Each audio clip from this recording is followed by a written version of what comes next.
Hello, I'm Satinder. Today I just wanted to talk a little bit about yoga. I know a lot of people think of yoga as a physical workout. The asanas themselves are a physical workout.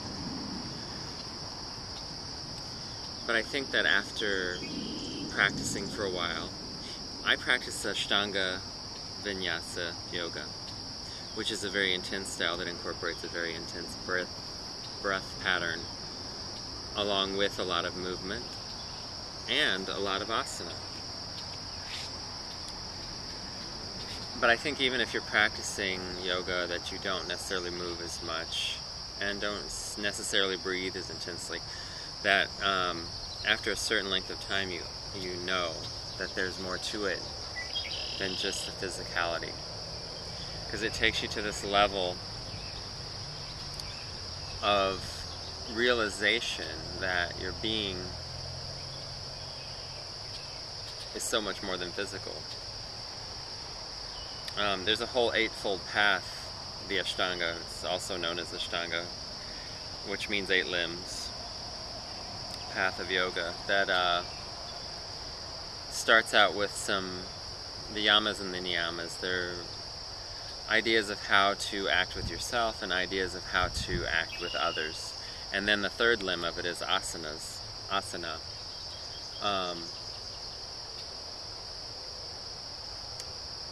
But within the path that I follow, the Ashtanga path, the asana comes first. Because until our physical bodies get to a certain level of feeling good, of health, of vibrancy, it's almost impossible to take your mind to this place of behaving properly with yourself. And out of the question to behave properly with others, because if your body's hurting or achy, or like mine was when I started, it was such a amount of pain in my lower back a lot of times, and I didn't even notice it most of the time because I was so used to it, until I started to feel better. Then on those days that I would not practice, or that something would come up and it would have to be a different time of the day, I would notice that I did feel better. I mean, I did feel better on the days that I did practice. My back was beginning to not hurt. But I really noticed it when I was practicing daily for a couple months. And I used to have to kind of crawl out of bed onto my hands and knees and then use my arms to help myself up, because I had no connection to my core at all. And if you have ever practiced Ashtanga, or any of the practices that I teach, because I always connect to the Mula Bandha and Uddiyana Bandha, the deeper inner core energetic locks, or I try to, then you know that because of those locks, your back will feel better because you're being supported from an internal aspect of your body. And it is an intense practice on the physical level, but I think that at a certain point, because of that intensity, it takes you to this place where you have to draw from spirit to make your way through the whole practice. And so you get connected to spirit in a way that you never expected, and maybe that you never intended. I certainly never intended it.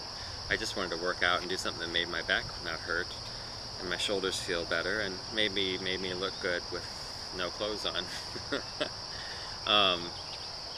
Because I hated to work out, and I smoked a lot, and I drank a lot. And so those things certainly added to the deterioration of my physical apparatus, my body. But when you get to that point where the physicality is kind of out of the way, because it just feels good, it's easy to move, well, then your mind gets into play and starts to come up with new ideas of how things actually work, and that things aren't exactly what you thought they were, what your parents might have taught you that they were, or what you had come previously to decide that they were. So you learn new levels of being. And to me, that's why I practice asana, pranayama, the breath work. That's why I do these things. They don't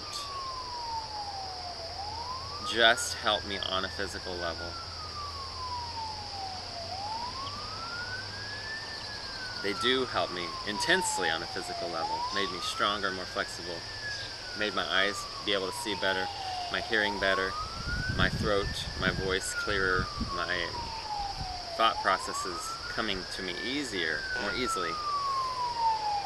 There's an ambulance in the background. Hopefully it doesn't come too close. So we can still talk.